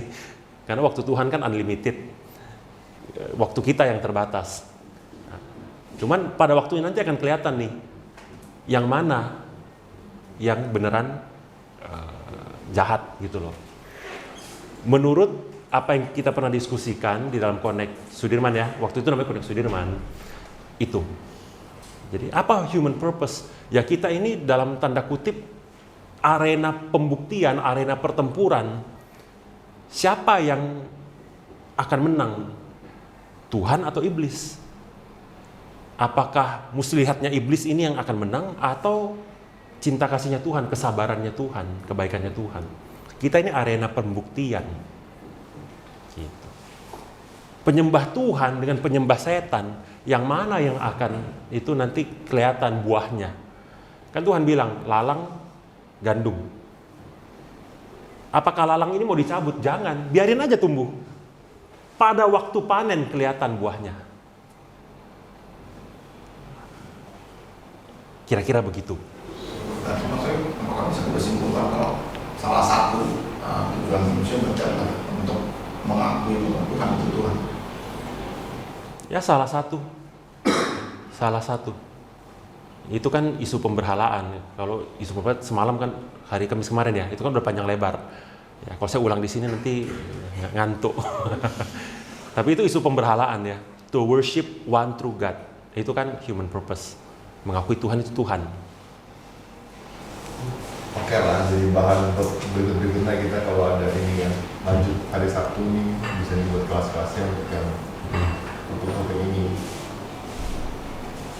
Nah, karena sudah disinggung itu, jadi saya langsung ada kuesioner yang udah disiapkan oleh Bapak Yosua. Kenapa dia gini-gini ya? Tengeng. Jadi minta tolong dikirim ke siapa-siapa yang ada di sini. Di kuesioner itu nanti teman-teman, Bapak Ibu bisa kasih masukan, bisa kasih feedback, bisa kasih usulan juga next series itu apa. Tapi yang ada di pikiran saya begini, ini kan kita udah nih overview of the whole Bible. Konteks time and space, survei perjanjian lama, survei perjanjian baru. Mungkin nextnya seperti Pak Widodo pernah kasih masukan, mungkin genre Alkitab. Tapi saya pengen ke perjanjian baru dulu. Karena perjanjian baru kan sepertinya kita lebih seru lah. Kalau perjanjian lama kan banyak narasi nih. Selain narasi, ya ada nubuatan, ada puisi. Menurut saya tidak terlalu suka puisi, ya terus terang. Nubuatan agak-agak sulit ya karena dan nubuatan sebetulnya kan sudah terpenuhi di perjanjian baru. Jadi kita langsung ke perjanjian baru aja ya. Kalau perjanjian lama kan narasi kita jelas lah, kita baca narasinya. Puisi saya nggak terlalu suka. Nubuatan agak-agak berat tapi sudah terpenuhi juga gitu kan. Jadi langsung aja perjanjian baru. Ya, ada narasi, ada surat-surat. Bagaimana membaca surat, dan di dalam Injil itu kan ada perumpamaan-perumpamaan. Ya, bagaimana kita membaca perumpamaan. Ada gembala, dia tinggalin 99 untuk mencari satu domba. Terus besok ibadah Minggu pas Paskah, ibadah 2 gitu kan. Kita udah nyanyi, udah ini, tiba-tiba masuk bagian khotbah. Siapa yang khotbah besok ibadah 2 Paskah? Iya. Saya. Tiba-tiba saya nggak ada. Loh, ini udah waktunya khotbah, mana hamba Tuhan yang khotbah? Terus aku bilang, saya tinggalkan yang 99 untuk mencari yang 1. Terus nggak ada yang khotbah jadinya. Tapi saya pakai alasan itu. Tuhan tinggalkan 99 mencari 1. Jadi saya khotbah di pinggir-pinggir jalan, menyebar Injil. Percaya Tuhan. Tapi nggak ada yang khotbah di sini. Boleh nggak begitu? Membaca perumpamaan Tuhan Yesus terus langsung diaplikasikan mentah-mentah gitu. Ini kan firman Tuhan ngomong, tinggalkan yang 99. Bener dong? Salah nggak saya tafsirkan begitu? Jadi saya nggak akan pernah khotbah lagi di sini, saya akan cari yang 1 itu yang hilang itu.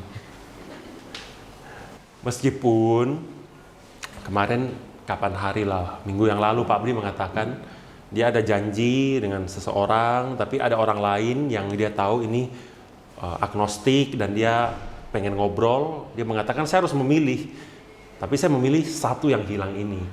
Dia kesampingkan yang ini. Dalam konteks itu aku rasa no problem. Ya. Tapi dalam konteks yang lebih luas kayak tadi ya, saya nggak jadwal saya khotbah tapi saya nggak nongol, saya malah ke tempat lain dengan argumen begitu, itu nggak benar. Ya, bukan berarti kita nggak boleh memilih yang hilang itu, tapi dalam konteks tertentu. Tapi kalau mau dilihat ya, perumpamaan itu kan di Lukas berapa ya? 15 atau sekitar itu kan 3 tuh, perumpamaan domba hilang, perumpamaan dirham yang hilang, kemudian perumpamaan anak hilang, itu kan 3 nempel tuh. Terus apa maksudnya kok Tuhan menceritakan 3 berturut-turut ini? Itu kan secara perumpamaan mesti dilihat, beda konteksnya dengan kita membaca narasi atau hukum atau yang lain. Apa konteks perumpamaan ini? Gimana kita mengaplikasikannya? Kan nggak boleh mentah-mentah kayak tadi kan. Tiba-tiba ibadah kosong gitu, tinggalkan. Nggak bisa begitu. Gimana? Nah, nanti kita bisa bahas di sini. Ya, saya nggak spoil supaya penasaran. Sengaja. Gimana kita membaca perumpamaan Tuhan Yesus? Atau tadi kitab Wahyu kan kayaknya cukup banyak nih yang, aduh ini gimana banyak simbolisme. Ya bisa aja kita bahas khusus. Ini masing-masing 3 episode ya, 3 part. Sama seperti yang ini. Overview the whole Bible 3 part. Biblical genre juga 3 part. Revelation 3 part. Atau mau belajar bahasa Yunani, boleh juga, basic aja. Nanti saya ajarin pakai Alkitab interlinear. Jadi kita kan kalau di Play Store itu ada Alkitab interlinear. Saya ajarin cara pakainya aja. Jadi bukan belajar bahasa Yunani semua, nggak perlu, nggak ada gunanya juga sebetulnya kan. Tapi kalau Alkitab interlinear ini kita bisa pakai kan bagus. Nah di sini kan ada bahasa Yunani, ya, minimal bisa baca dan ngerti. Kalau kita klik ini kan kelihatan. Dia vokatif, feminin, singular, itu maksudnya apa sih? Nah itunya saya ajarin 3 pertemuan. Gitu. Aku mau tanya ya. Tadi aku mau lanjut pertanyaan Kofian ya. Aku bingung tanyanya, tapi ini ya aku kasih konteks. Aku mau nanya tentang itu. Tapi aku tanyanya agak susah, tapi jangan tersinggung. Aku kasih konteks dulu ya. Karena bingung kalau dikasih satu pertanyaan itu nggak mencakup. Jadi contoh, jadi tujuannya kita diciptakan ini apa gitu kan? Nah, dulu pas saya kecil, saya tuh dari besar di gereja Betani. Tuhan Yesus tuh sahabatku. Tuhan Yesus sahabatku.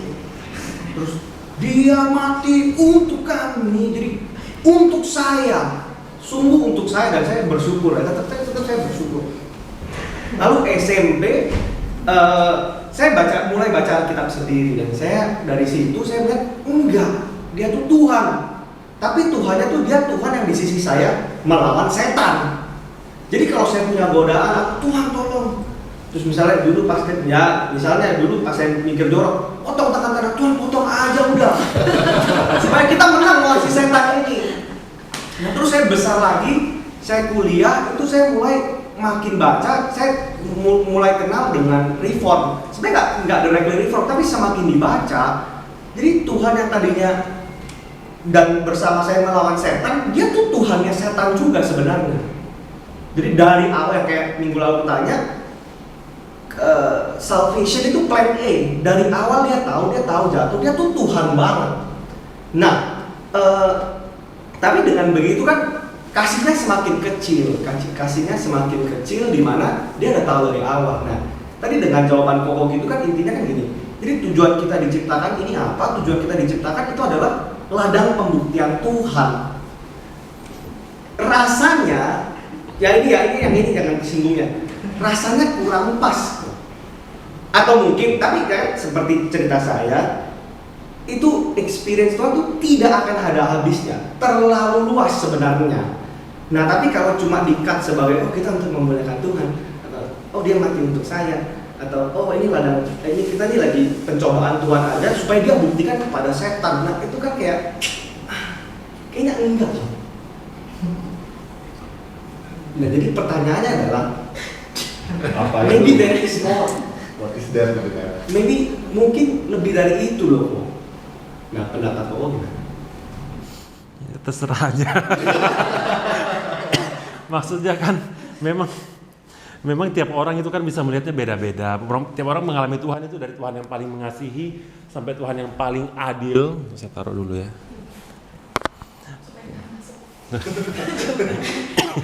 Supaya sampai mana tadi? Tuhan itu kan kita paling suka mengkontraskan dua ya. Kutub sini dikatakan His love, kutub sini dikatakan His justice gitu kan. Orang itu kan bisa mengalami dari dia yang paling lovable, paling loving gitu kan, sampai yang paling kayaknya kok dia itu hakim yang memang tidak perlu pakai kasih.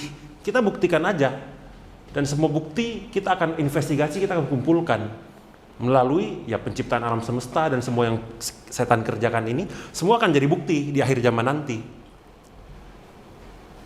Tuhan menyelamatkan, setan makin hari makin jadi mendakwa, menghancurkan. Dan ini akan jadi bukti. Waktu akan membuktikan selama berapa puluh ribu tahun ini akhirnya kelihatan. Lalang dan gandum tumbuh, yang mana yang buahnya itu beneran buah, yang mana itu cuman kelihatannya buah tapi bacot doang. Kan iblis itu bacot kan. Ya, kalau aku jadi Tuhan, jadikan kamu jenderal malaikat. Ya, kalau kamu jadi Tuhan, kita akan pakai sistem demokrasi, tidak monarki kayak gini. Ini kan kelihatannya, iya ya, tipu muslihat. Iblis itu kan pakai tipu muslihat.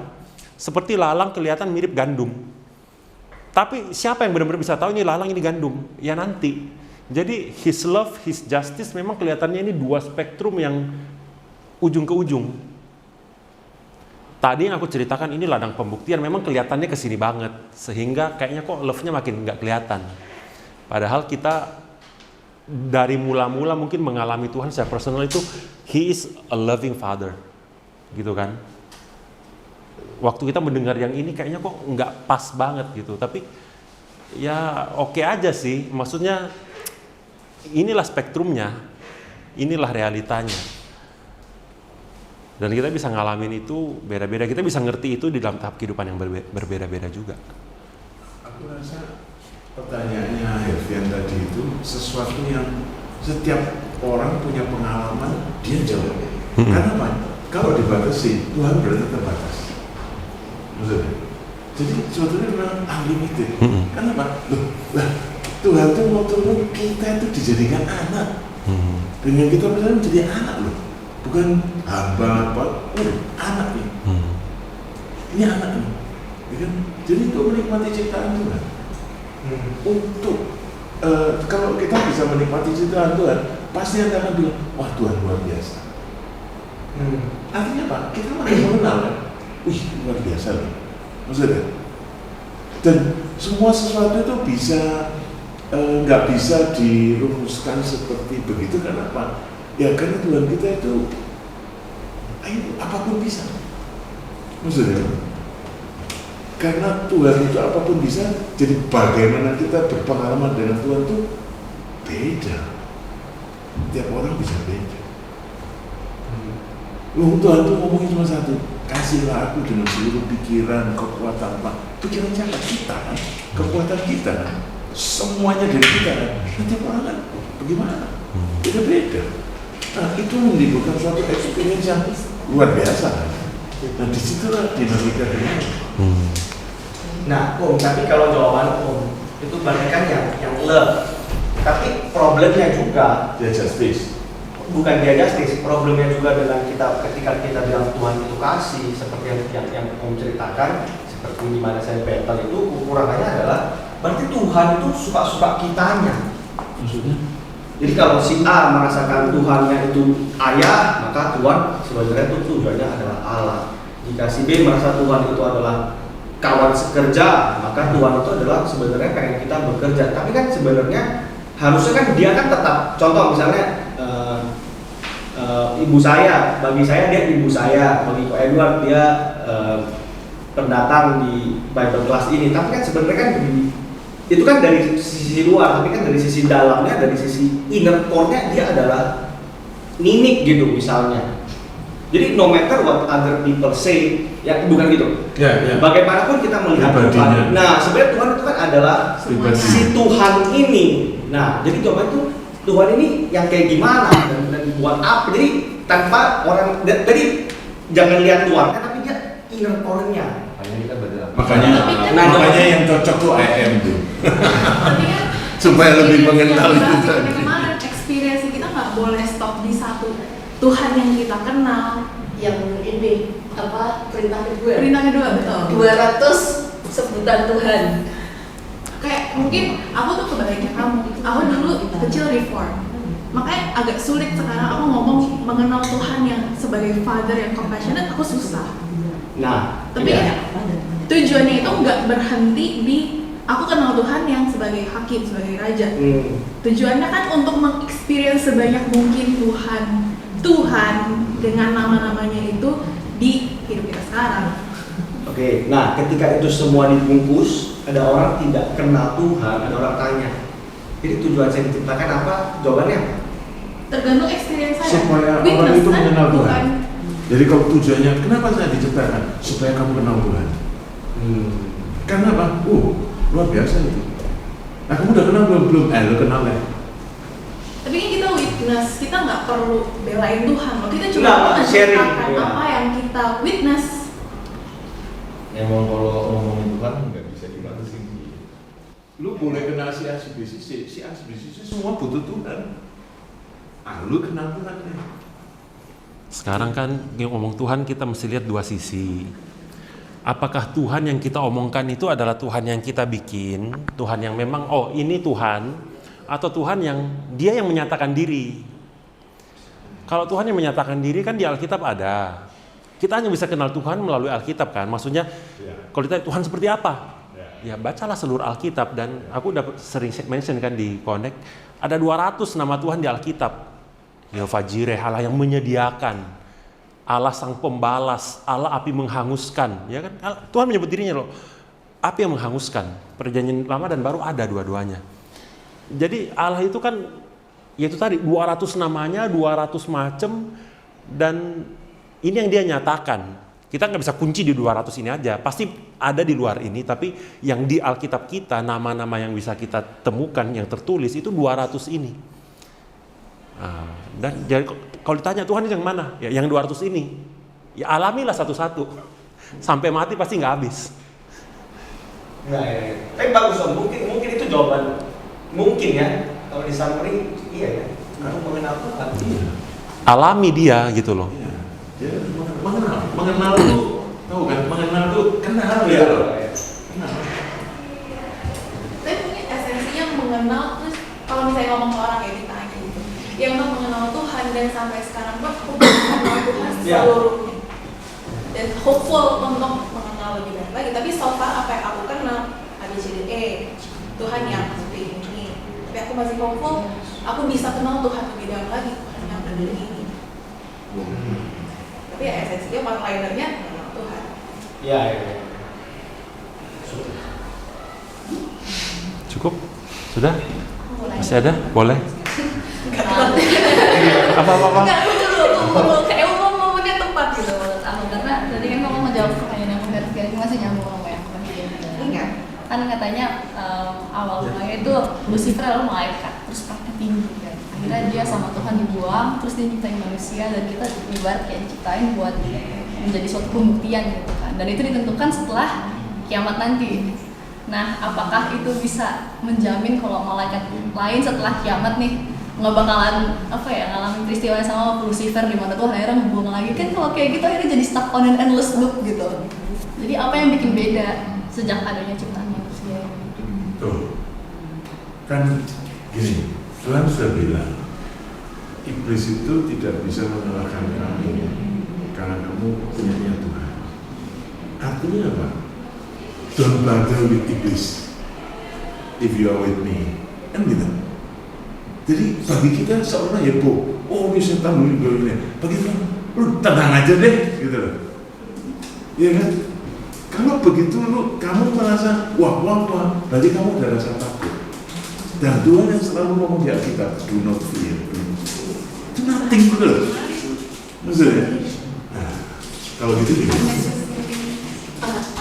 Enggak, tapi apakah setelah kiamat nanti kayak Dia yang unnecessary. enggak. Maksudnya Jo ini kan apakah setelah itu kayak masih mungkin kayak sih dia mungkin nggak ada Lucifer lain setelah langit bumi baru, mungkin nggak nanti ada satu titik di mana ada malaikat lain yang juga pride-nya mendorong dia pengen jadi seperti Tuhan nih, kemudian dia akan berdosa lagi. Kalau misalnya kan akhirnya jadi ciptaan manusia habis kedatangan kedua gitu. Ya itu maksudnya. Habis kedatangan kedua kan pulang lagi ada Lucifer baru gitu. Kalau logikanya sih, kalau misalnya itu bisa terjadi, kalau gitu kan manusia diciptakan kayak sia-sia. jadi cycle yang nggak ada habisnya jadi juga kayak kan. start on a loop lagi. Logikanya sih tidak ya. Ya kenapa kok bisa begitu? Karena Tuhan kan sudah rancang berdasarkan His own wisdom. Begini. Jadi seharusnya berdasarkan iman kita, rancangan dia nggak pernah gagal. Kalau dia udah rancang kayak begini, seharusnya pada ujungnya nanti semua selesai. Jadi malaikat nggak mungkin bisa. Iya. Kalau seandainya waktu itu Lucifer langsung di hilang gitu misalnya ya, mungkin akan muncul Lucifer baru. Supaya tidak muncul, Tuhan lakukanlah segala macam dari penciptaan apa-apa, keselamatan, dia inkarnasi. Nah, setelah semua ini lewat kesudahannya nanti, seharusnya semua malaikat yang menyaksikan ini nggak ada lagi yang memberontak. Gini, pertanyaan singkatnya. Apakah Lucifer itu menunjukkan kegagalan Tuhan menciptakan malaikat? Ada nggak di Alkitab?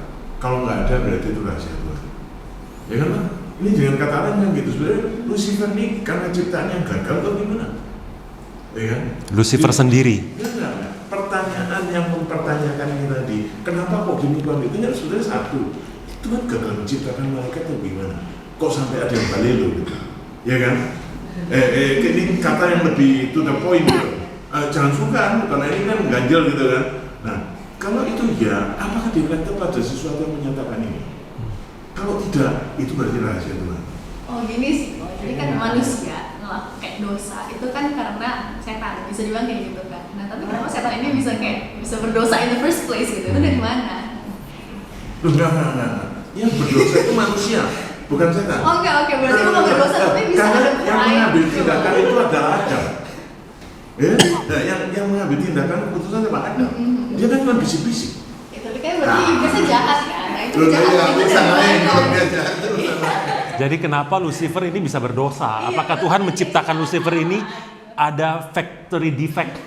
Kenapa kok vandal gitu? Nah, apakah Tuhan ini memang menciptakan Lucifer ini ada bibit kejahatan sehingga ya Tuhan yang salah dong kok menciptakan Lucifer ada bisa kemungkinan berdosa. Nah, di dalam Ada nggak di Alkitab? di Alkitab sepertinya tidak eksplisit kelihatan, tapi di dalam video yang katanya jelek itu Itu standar ya. itu begini. Jadi dia Itu kan cuma orang mikirin visualisasi dari dia kita dia nunjukin satu robot anjing. Terus dia mengatakan robot anjing ini kita bisa program, ekornya goyang-goyang, lidahnya goyang-goyang, kupingnya goyang-goyang, seolah-olah dia seneng lihat kita. Tapi dia bawa satu papi yang asli, yang memang happy gitu loh. Maksudnya gini loh, Tuhan kan bisa menciptakan yang seperti robot ini, yang memang dia nggak punya option, dia akan diprogram begitu, taat, patuh, dan seterusnya. Tapi ada yang ini organik nih, dia love me karena dia choose to love me gitu loh. Mau yang mana? Apakah yang pokoknya udah diprogram, oke harus taat 100%, atau yang dia bisa milih nih 50-50. Dia bisa milih taat, bisa milih nggak taat. Jadi Tuhan mau ada relasi yang organik, dia menciptakan seperti itu. Nah, aku rasa ini jawaban yang klasik yang juga akan diberikan oleh hamba Tuhan manapun. I think Pak Bejo pun kadang-kadang ada yang nanya, kok Tuhan menciptakan manusia, dia kan udah tahu manusia akan berdosa, kenapa dia nggak ciptakan Adam itu 100% taat? Di saat itu Pak Bejoli juga menjawab jawaban yang seperti itu. Dan aku melihat ini jawaban yang apa ya, yang klasik lah, yang mainstream. Tapi justru di situ menunjukkan kehebatan Tuhan. Tuhan menciptakan, dia tahu dia mengandung resiko. Dia tahu. Ciptaannya bisa menghujat dia, bisa maki-maki dia, bisa nggak percaya dia. Dan semua ciptaannya itu mendapatkan berkat yang umum kan. kamu bisa punya umur, kamu bisa menikmati penciptaannya ya. Nah ini kan berisiko. Nanti perkataan all evil doings comes from the devil tuh kayak kurang tepat. Ya. Kamu? Oh, Itu iya, datang sama-sama. dari saat datang.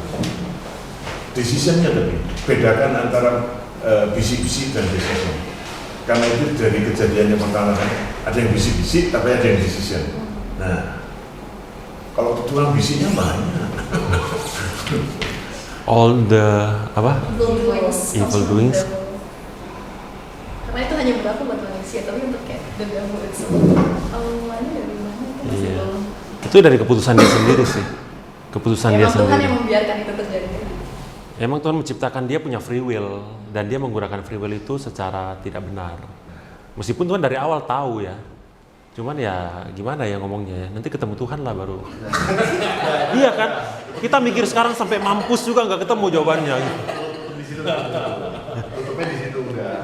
Iya, iya. Memang Kalau kita harus berada itu susah itu. Susah. memang itu misteri. Besok dulu, ibadah 2. Misteri.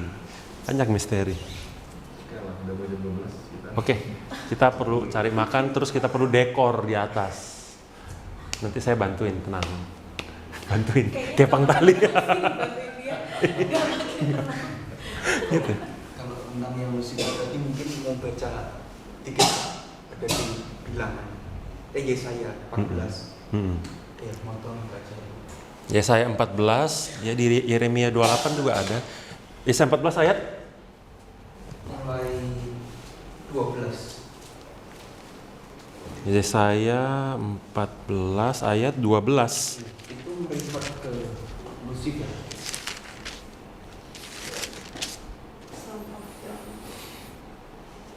Beberapa tafsiran mengatakan begitu. Kan ada schools of thoughts. Jadi beberapa tafsiran mengatakan, iya ini bisa Lucifer. Ada yang mengatakan bukan. Jadi kalau aku pribadi, aku melihat ini tentang Lucifer. Wah, engkau sudah jatuh dari langit, hai bintang timur putra fajar, engkau sudah dipecahkan dan jatuh ke bumi, hai yang mengalahkan bangsa-bangsa. Engkau yang tadinya berkata dalam hatimu, aku hendak naik ke langit, aku hendak mendirikan tahtaku mengatasi bintang-bintang Allah. Dan aku hendak duduk di atas bukit pertemuan, jauh di sebelah utara. Jadi Lucifer ini mau duduk di tahta Tuhan. Yang tadi di refer ke video itu. Ya, betul. Nanti aku kasih linknya. Video. Sangat berwarna. Tapi ya menarik lah, konsepnya tercapai lah. Ada satu bagian lagi, tapi aku lupa ingat di Yeskiel. Kalau nggak salah 28 ya, kalau nggak salah. Aku cek dulu. Nubuatan melawan Raja Tirus, ya Yeskiel 28. Ayat 11. 12. Hai anak manusia, ucapkanlah suatu ratapan mengenai Raja Tirus dan katakanlah kepadanya, begini firman Tuhan Allah. Gambar dari kesempurnaan engkau, penuh hikmat dan maha indah. Engkau di Taman Eden, yaitu di Taman Allah, penuh segala batu permata yang berharga, yaspis, merah dan seterusnya. Tempat tatahannya dibuat dari emas dan disediakan pada hari penciptaanmu. Kuberikan tempatmu dekat kerub yang berjaga, di gunung kudus Allah engkau berada, dan berjalan-jalan di tengah batu-batu yang bercahaya-cahaya. Engkau tak bercela dalam tingkah lakumu sejak hari penciptaanmu sampai terdapat kecurangan padamu. Jadi ada penafsiran juga mengatakan ini Lucifer. Dia berada di gunung kudus Allah, dia maha indah, tapi satu hari muncul kecurangan dalam hatinya. Muncul itu tadi, pengen jadi seperti Tuhan Allah dan dia menghasut malaikat lain. Dengan daganganmu yang besar. Ayat 16 ya. Through your widespread trade, you were filled with violence and you sinned. Jadi dia trade itu tadi berpolitik dengan malaikat lain ya. Kalau kamu dukung aku jadi Tuhan, aku bikin kamu begini, aku kasih kamu jabatan, aku akan pakai sistem yang beda lah dengan Tuhan sekarang. Tuhan sekarang tahu nggak? Dia tuh cuma mau memperbudak kita aja. Sebetulnya dia nggak baik-baik banget kok gini-gini. Itu with his widespread trade maksudnya. Jadi ada school of thought yang mengatakan itu. Ini bicara tentang Lucifer. Dan aku merasa make sense. Aku juga percaya itu. Meskipun tidak semua orang akan percaya bahwa ini bicara tentang Lucifer ya.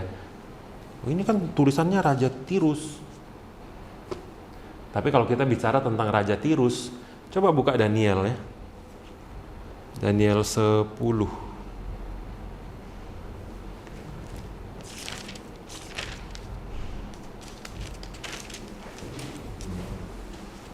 Daniel 10 ayat 12. Jadi Daniel ini kan berpuasa gitu ya, berdoa, kemudian di ayat 12 malaikat nongol kepada dia dan berkata, "Jangan takut Daniel, sebab telah didengarkan perkataanmu. Sejak hari pertama engkau berniat mendapat pengertian dan untuk merendahkan dirimu di hadapan Allahmu. Dan aku datang oleh karena perkataanmu itu." Jadi malaikat ini diutus oleh Tuhan Allah karena Daniel berdoa ya. "Pemimpin kerajaan orang Persia berdiri 21 hari lamanya menentang aku. Tetapi kemudian Mikael, salah seorang dari pemimpin-pemimpin terkemuka, datang menolong aku dan aku meninggalkan dia di sana berhadapan dengan raja-raja orang Persia." Ini kan malaikat. Ngapain malaikat dengan urusannya dengan raja-raja orang Persia? Ini sebetulnya kan roh-roh jahat. Jadi malaikat diutus ketemu Daniel, di tengah jalan dia dihadang oleh malaikat gelap yang menguasai akan kerajaan Persia. Makanya orang GBI, orang karismatik, Pentakosta percaya roh-roh teritorial. Dasarnya ada di Alkitab. Mereka percaya Pulau Jawa ini ada rohnya sendiri. Kota Jakarta, Provinsi Jakarta ini ada rohnya sendiri, ada penguasanya sendiri. Dan itu ada dasarnya di Alkitab. Makanya kalau sekolah di Mahanaim, ini alumni Mahanaim. Dia sekolah di mana ya? Ya, dulu SD ya, SD. Itu kan kental ya peperangan rohani gitu kan. Pokoknya dalam nama Yesus roh teritorial kita. Dulu tontonan saya juga Bu Im, Pak Yusak Cipto ya, dulu. Setelah itu Pak Tong. Kutub yang berbeda sekali. Bayangin ya, nontonnya Bu Iin, Pak Cipto, terus tiba-tiba Pak Tong. Ya, jadi ya saya nano-nano lah. Jadi itu tadi. Jadi waktu dikatakan nubuatan tentang Raja Persia misalnya, oh ini kan raja, ini manusia. Tapi kan di Daniel dicatat raja-raja itu bukan manusia. Yang gitu loh. Jadi tadi Yesiel 28 juga itu bicara tentang Lucifer. Tentang iblis lah. Meskipun kita nggak tahu namanya siapa ya. Lucifer itu kan terjemahan dari bintang timur. Bintang timur itu Lucifer, bahasa Latin. Bahasa Latin. Namanya beneran Lucifer enggak? Ya tanya sendirilah. Oke, kita tutup ya. Kita perlu dekor di atas. Kita doa. Bapak Surgawi, kami bersyukur untuk 3 sesi yang sudah berjalan dengan baik, untuk begitu banyak hal yang kami diskusikan. Kami berdoa kiranya Roh-Mu yang kudus menolong kami untuk tidak menyimpan semua ini sebagai satu pengetahuan saja, tapi mendorong kami untuk membaca Alkitab, membekali kami mengerti firman Tuhan, dan lebih lagi untuk membantu kami mengerjakan apa yang Tuhan mau kami kerjakan sebagai pelaku-pelaku firman Tuhan di dalam kehidupan kami sebagai orang percaya. Kami bersyukur untuk semua ini. Tuhan yang tolong setiap kami. Di dalam waktu selanjutnya kami juga serahkan. Mungkin sebagian kami ada yang mau pulang, ada yang mau dekor, ada yang mau melakukan hal yang lain. Kiranya Tuhan senantiasa beserta dengan kami.